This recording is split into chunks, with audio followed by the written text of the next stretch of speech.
Welcome back to the Kennedy Dynasty podcast. I'm your host, Alyson, and today I have an episode that was actually completely unplanned because I had to readjust my topic 3 different times because I've apparently lost my mind. I don't know.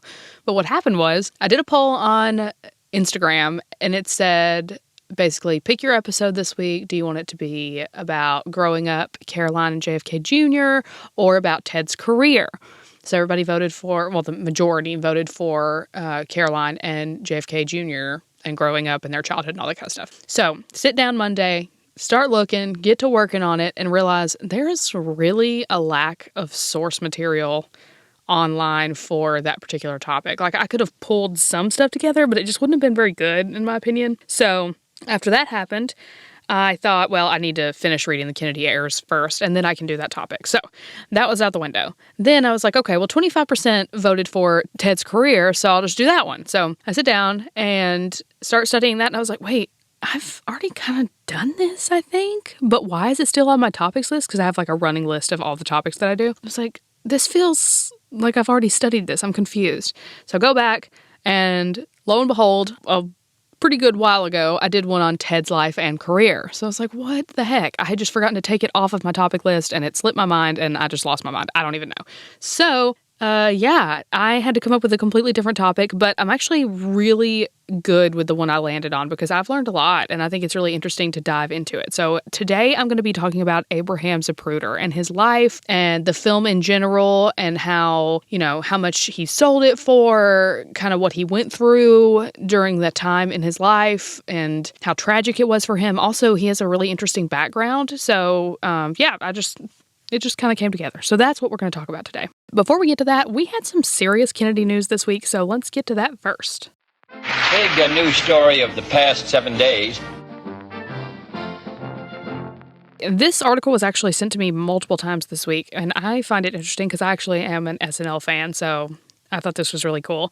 According to Newsweek, Pete Davidson and Colin Jost are buying a boat. But there's more to it, so let me explain. According to Newsweek, it says, both Davidson and Jost are famously from Staten Island, New York, and regularly support the area. So the pair made a winning bid on the Staten Island ferry at an auction last week led by Paul Italia, and the winning bid was $280,100. Italia told the New York Times what the trio plans to do with the vessel, which is known as the John F. Kennedy. He mentioned that there's an idea to turn it into an arts and entertainment venue. And he said the reality is that everyone who came together on this has a sincere motive to see the right thing happen to restore a piece of New York. So maybe in the future we will all be attending some kind of entertainment, something at the John F. Kennedy ferry that has been completely transformed by Pete Davidson and Colin Jost. That phrase just sounded like some weird, like, dream or something. It doesn't make much sense, but it's cool, so I'm excited about it. Next up is a rough one. Rfk Junior is really taking some heat because this past weekend in an anti-vaccine rally in Washington, he, who is a vocal opponent of getting shots to protect against being hospitalized or dying from COVID-19, suggested that life for unvaccinated Americans is tougher than it was for people in Nazi Germany. He said, even in Hitler's Germany, you could hide in the attic like Anne Frank did. He's taking a lot of heat for that comment. He even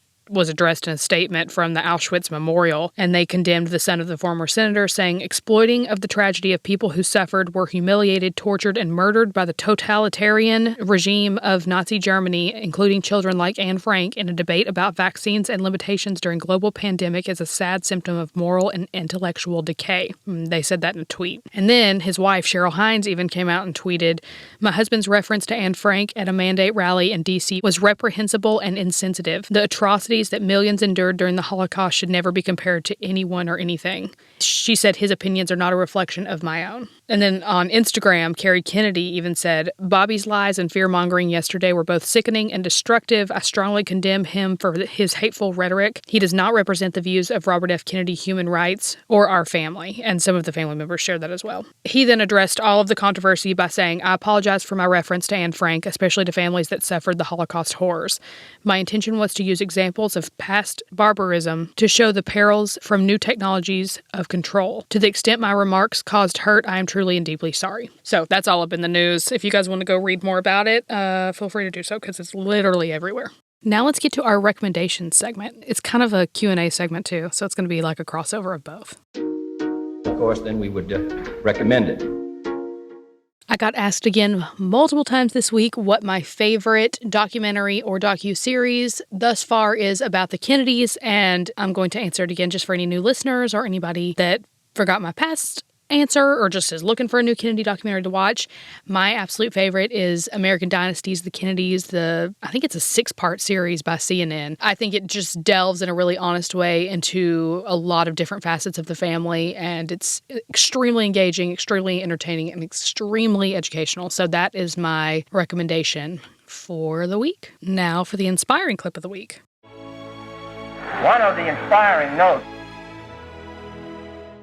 I actually found this clip when I was starting to make an episode about Ted for the second time, apparently. I kept it because I really liked this clip. This was from the 2008 DNC when Ted Kennedy spoke. He made a surprise visit, actually, because he was battling brain cancer at the time, and he came to express his support for Barack Obama. But it's kind of an emotional clip to watch as well because it shows some of his family members, and you can see Maria Shriver kind of crying. And it was just very emotional for the family in general, I believe, because he was so ill. So take a listen to this. As I look ahead, I am strengthened by family and friendship.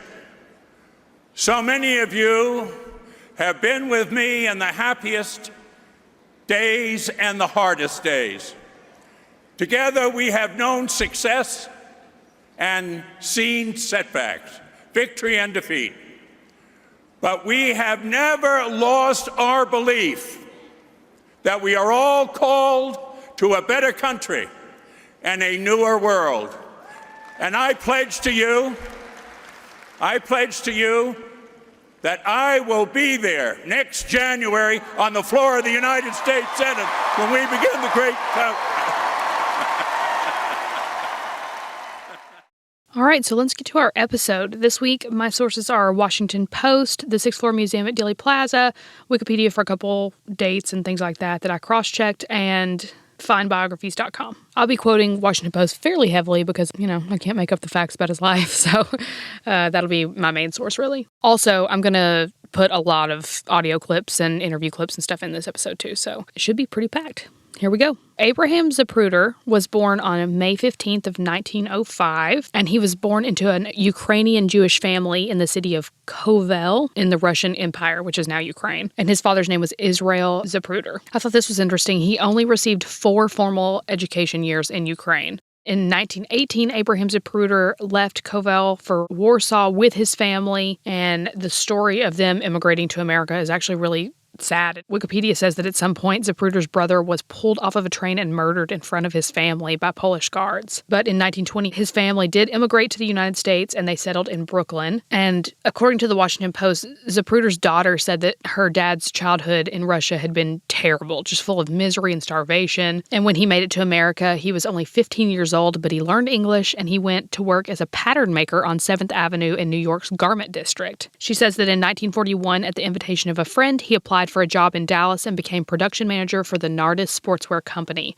And she also mentions, too, that he didn't even want to go. He really wanted to stay in New York since he had settled there. He was married to a woman named Lillian, and they had 2 children named Myrna and Henry. She told the Oral History Project of the 6th Floor Museum at Dealey Plaza in 1997 that his family lived in an apartment in a 4-unit building, and his mother lived down the hall, and his 2 sisters lived upstairs with their husbands. So it had to be a big and hard move for him to jump to Dallas. But he did, and he went. And in the 1950s, he started his own business. He started one clothing company that failed, but then he started another one that was successful called Rfk Junior's. Rfk Junior's was stationed on 2 floors of the Dow Tex building, which was across the street from the Texas Schoolbook Depository. So that's why he was so close to the scene of the assassination. Okay, so let's skip to the day of November 22nd, 1963. He actually didn't even bring his camera with him that day to work. And his secretary, Lillian Rogers, noticed that he didn't have his camera and basically told him, "Where is it? Go get it right now." And so he was like, "Okay, I guess I will." Goes home and gets it because Lillian said, "Mr. Z, you march right back there. How many times will you have a crack at color movies of the president?" The article also notes that his business partner, Erwin Schwartz, told him that he was crazy. The motorcade was going 100 miles an hour when it passed Dealey Plaza outside, and he said, "You won't get to see anything," which was obviously very wrong. He always loved photography, loved videography, always took home movies of his family, and it was just kind of a passion of his at the time. By the way, the camera model was a Bell & Howell Zoom-Matic. So famously, he stood up on this concrete wall that looks out at Dealey Plaza and filmed what is now one of the most famous and, I would say, tragic clips in film history. Now, I'm going to insert a clip here from Abraham Zapruder himself telling what happened from there. A gentleman just walked in our studio that I am meeting for the first time, as well as you. This is WFA TV in Dallas, Texas. May I have your name, please, sir? My name is Abraham Zapruder. Mr. Zapruder? Zapruder, yes, sir. Zapruder. And would you tell us your story, please, sir? I got out and about a half hour earlier and getting a good spot to shoot some pictures. And I found a spot, one of these concrete blocks that I have down near that park near the underpass. And I got on top there. There was another girl from my office. She was right behind me. And as I was shooting, as the president was coming down from Houston Street making his turn, it was about halfway down there, I heard a shot. And he slumped to the side like this. Then I heard another shot or two. I couldn't say what it was, one or two. And I saw his head practically open up, all blood and everything. And I kept on shooting. That's about all. I'm just sick. I can't. I think that pretty well expresses the entire feelings of the whole world. So obviously, after you would see literally the most tragic and horrific thing right in front of you, he was devastated and in shock and didn't even know what to do, knew that he had this film, and it was just a horrible time. His secretary said in 1966 that he was literally hysterical. He was screaming, he was banging his desk, he just didn't know what to do. And at that point, his secretary offered him a drink, and he said, "What are you talking about? Who wants a drink now?" And he just was crying, utter shock and devastation. That part where he said, "Who would want to drink now?" reminds me, this is a side note, of that scene in Mad Men of, after everyone learns about the Kennedy assassination, and then Pete is drinking like early in the morning, and Trudy says, "Are you drinking right now?" And he says, "The whole country's drinking right now." It's just like a complete opposite reaction, but that was a side note. Any Mad Men fans out there know exactly what I'm talking about. Back to the story. One of the reasons Zapruder was so upset is because he obviously knew what was on that camera. He knew how close he was, he knew what he had filmed, and what he had in his hands.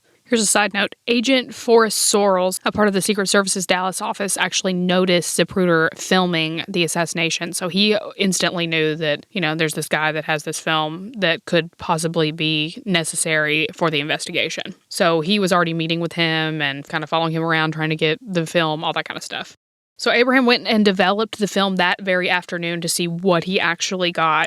And instantly the press found out about it. And people were offering him money left and right to get the rights to this film. According to the Washington Post article, a wire service offered $100,000. Someone else offered $200 per frame. There was just a lot going on and a lot of decisions for Zapruder to make himself. After careful consideration, he actually chose to sell the film to Life magazine. Before we get into that, though, I want to play another clip of Zapruder talking in, I think it was 1966, about how he felt about the Warren Commission's findings and about how filming this moment affected him. When President Kennedy was assassinated here in Dallas, Abraham Zapruder was standing on this concrete parapet with an 8mm camera. And with that camera, he recorded the tragedy. Mr. Zapruder, certainly no one had a better view of the assassination than you did. Did you then, and do you now, agree with the findings of the Warren Commission? Yes, I absolutely do. In fact, I'm more convinced now because of these controversial publications coming out. I took more of a little interest to read it more carefully, and I find that the findings of the Warren Commission are more substantial than their doubts. They have no facts, no reason to believe that there was somebody else. They're just picking, or rather looking at the hole instead of the donut. Mr. Zapruder, have you taken any more movies since that fateful day here? No, I'm sorry to say, I used to be an art and movie taker, and after that tragedy, somehow I lost, I don't know what to call it, appetite or desire to take pictures. I'm sorry, I have beautiful grandchildren growing up. I love to take some movies of them, but somehow I'll have to get back to it. But somehow I just didn't have the desire to do so till now. As I said, he chose to sell the film to Life magazine, and he only did it because the magazine agreed to handle the film with discretion and because he liked the quiet, well-dressed man the magazine sent to him, which was Richard Stolley. He had found Abraham Zapruder in the phone book and came immediately from LA to Dallas. Now, he said in an interview fairly recently that Zapruder said, "As long as you're here, you might as well come in because I'm about to show the film to these two gentlemen who were Secret Service agents." So Stolley said that he set up a projector on a table in a small room with no windows, and the projector was aimed at a blank, whitewashed wall. He said, and I'm quoting him, "We stood behind him, and suddenly those flickering images came up on the wall. We all knew that the president had been shot and killed, but we didn't have the foggiest idea what it looked like." It says, as the film played and frame 313 came, Stolley said he and the Secret Service men let out a groan. "We knew there was a headshot," he said, "but I have to tell you, there was no way to prepare us for that." I'm going to insert a clip here of Stolley himself speaking at the Sixth Floor Museum at Dealey Plaza about the negotiation process of the Zapruder film. Who made the decision at Time Incorporated to purchase all rights? It's never been quite clear. The film was hand-carried to Chicago, where the magazine was closing at the printing plant. Another copy went to New York, and there it was shown either late Saturday night or sometime on Sunday to all the executives at Time Inc. then. And I've been told, and I suspect it's correct, that the publisher of Life, a man named C.D. Jackson, who had been in the CIA or OSS during the war, and is part of some of the conspiracy theories because of his wartime experience. I suspect he made the judgment that we should get not just print, but all rights, so we could, partly so we could see what we might do with it, and partly, and there was a very emotional factor here, partly to keep it out of the hands of people who would exploit it. Mr. Zapruder was just intense on that subject, and it's hard to exploit still pictures, and a lot easier to exploit what you've just seen. And when I called him on Sunday, he seemed so relieved when he heard who it was on the phone, and I said, Mr. Z, Mr. Zapruder, I didn't know him well enough to call him Mr. Z at that point. I said, I'd like to come and talk to you. We want to buy all rights. And the relief in his voice was absolutely palpable. And when I walked in the negotiations on Monday, I have to tell you, I walked in, and this was in his lawyer's office, not in his office, a man named Sam Passman, who I think was a pretty well-known Dallas lawyer. Walked into Passman's lobby, and who should I see over here but Dan Rather? Now, he had not gone to work for CBS. He was doing freelance work for CBS. I knew Dan. Dan and I had covered racial stories in the South together. He later wrote in his book, The Camera Never Blinks, he said, the door opened and Dick Stolley walked in. My heart sank. He said, I knew him from racial stories. I knew Life had deep pockets, and I had been authorized to pay $10,000 for video rights. And he saw the film. He also either agreed verbally or signed something that unless he was able, CBS, on behalf of CBS, was able to buy the video film rights to it, he was constrained from describing the film in any way. As soon as he saw me walk in, he walked out the door, got on the phone, and described the film in great detail, first on radio and then on television to CBS. Dan's a nice guy, but gives you some idea of the kind of the competitive juices that were flowing back then. I won't say anything more about that.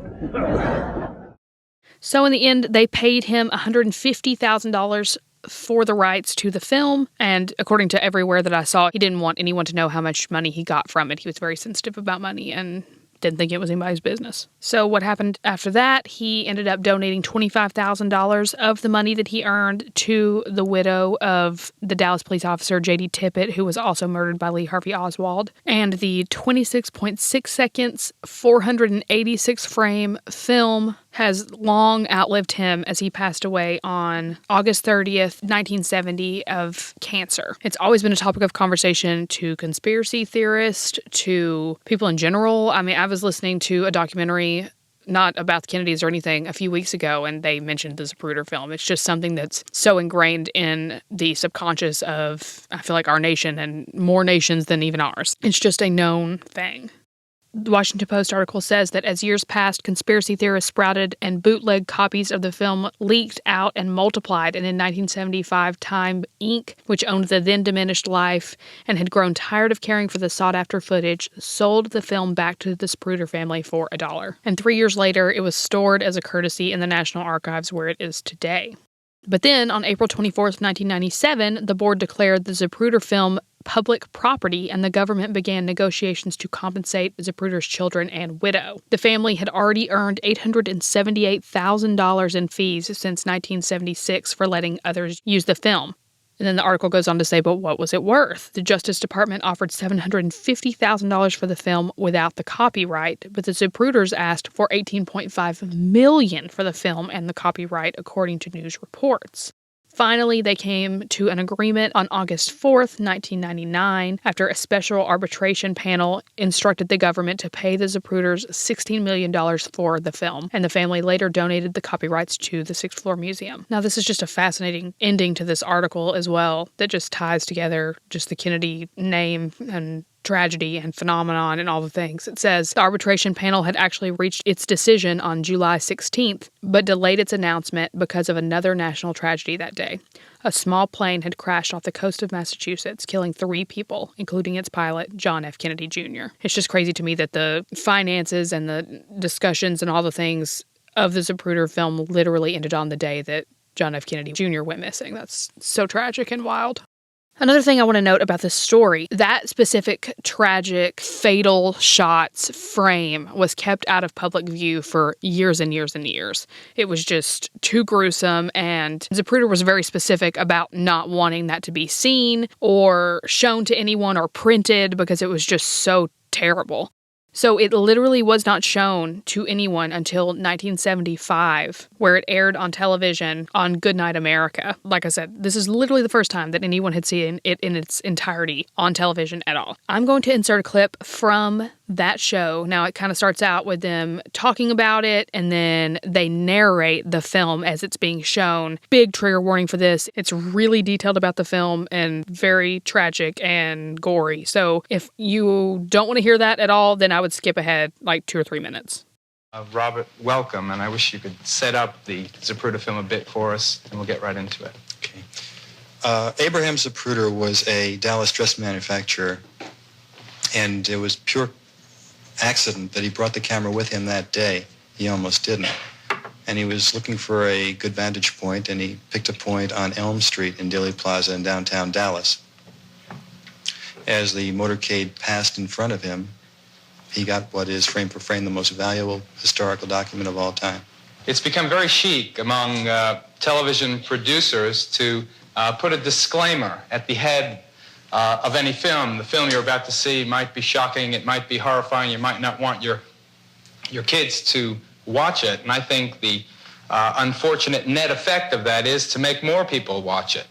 Well, I'm telling you right straight out that if you are at all sensitive, if you're at all queasy, then don't watch this film. Just put on the late night movie because this is very heavy. It's the film shot by the Dallas dress manufacturer Abraham Zapruder, and it's the execution of President Kennedy. And Bob and Dick, would you please narrate what we're seeing as we show this film? This is commercial footage leading into Dealey Plaza. This is the car on Main Street. So this film was taken by actual newsmen. This was spliced together with the Abraham Zapruder film. Yes. All right, so this is the beginning of the motorcade. Okay, what you're seeing now is in slow motion so that you can grasp what is happening. This is a film taken by Marie Muchmore that leads into the Zapruder film. It's for time continuity. The president is waving to the crowd here. And Jacqueline Kennedy, of course, is sitting alongside him in the open car. Right. This is from Orville Nix's film. This is originally 8mm footage. And they're heading now toward Elm Street. They're on Houston Street now. They're going to make a left-hand turn. It's on the corner where they're going to make the turn there that the book depository was. Now, this is the Zapruder film. Okay, so the cars are coming along now into Dealey Plaza? Yes, these are the lead motorcycles of the motorcade. All right, now, with the president and Mrs. Kennedy is also Governor Connolly. Right. Now, before he goes behind the sign, the president is waving to the crowd. When he comes out from behind the sign, he is shot. Then Governor Connolly is shot. He's already been hit. He's already been hit. And now? At the bottom of the screen, the headshot. That's the shot that blew off his head. It's the most horrifying thing I've ever seen in the movies. Now, the Warren Commission said that all of the shots were fired from behind by Lee Harvey Oswald, a lone assassin, firing at the president. And as you can see, clearly, the head is thrown violently backwards, completely consistent with the shot from the front, right. Now, this is an extreme blow-up of just the president from the film. All right. Coming out behind the sign, he's shot. He's hit from He's hit here. From the front, too. From the front. Now, Jackie doesn't realize what's happened yet. She goes to his aid. And now? He's hit again, the violent backward motion. Totally consistent with 80% of the witnesses, which said the shot came from the grassy knoll in front and to the right. It's interesting to note how many people is running towards where most folks thought the shots came from. The head goes backwards in the next film from the other side of the street. Oh, God, that's awful. That's the most upsetting thing I've ever seen. We'll talk about it in a minute. So that kind of wraps up what I'm going to talk about with Abraham Zapruder today. I do want to go further with the film and talk a little more intricately about it in the future because there's so much backstory and history to the film in general as well. The Sixth Floor Museum at Dealey Plaza actually has an article of FAQs about the film specifically. And there was a couple that I wanted to address just in case these were not things that you knew prior to this. But a common question that they get is, can you hear the shots on the Zapruder film? And this is a big no. The camera didn't record audio or anything. So there was no way for them to cross-reference shots versus visual. Another that they receive a lot is if the Zapruder film is the only film of the assassination, to which they answer that it is the only film known to exist showing all of the shooting. There's 3 other home movies that show part of the assassination, and as many as 5 still photographers took at least one picture while shots were fired. Several others made pictures immediately before or after the assassination, and at least 3 photographers remain unidentified, and their pictures, if any, are unseen. One more thing I want to note, too, that I've noticed just in studying, everything around this is how many people died at Parkland Hospital. JFK passed away there, then Lee Harvey Oswald did, Jack Ruby did, and then also Abraham Zapruder died at Parkland. So it's strange how many people in this story, died at that hospital specifically. I don't know. That was just a side mental note that I thought you may find interesting as well. So anyway, I just think he was a really fascinating man. I think that if anyone was to film it, as tragic as it was, I feel like he was the proper person because he handled it with such respect and care afterwards. He didn't want it to be exploited. He didn't want those very horrible frames to be printed or shown, which they probably would have been if he hadn't been so explicit about saying, no, we're not going to do this. You're not going to, put these horrible things out there. He seems like a really respectable man and had quite the childhood and life leading up to him even being in Dallas on November 22nd, 1963. That's all I got. I hope you learned something new today. If you like the podcast, I know I say this every week, but will you please take just a second and write a positive written review on Apple Podcasts for me? It helps so very much. And if you don't want to write a review, then tap the 5 stars. That helps so much too. Make sure that you're subscribed because when you subscribe for the podcast, that adds to my subscribers list and that helps me as well. Also, I have a Patreon. So if you would like to help me with the show. Toss in a few bucks every month to help me with marketing cost, with promotion, with just getting the podcast out there in general. I would really appreciate it if you would like to do that. So I'll put the link below so you can tap on that. Other ways you can support me, you can shop my merch. I've got lots of cool stuff on there, and I'm coming out with lots of new designs too, so be on the lookout for those for spring. Also, make sure you're following me on Instagram at Kennedy Dynasty to keep up with me pretty much every day. And that's all I got. I'll talk to you guys soon. Come on and vote for Kennedy, vote for Kennedy, keep America strong. Kennedy, he just keeps rolling.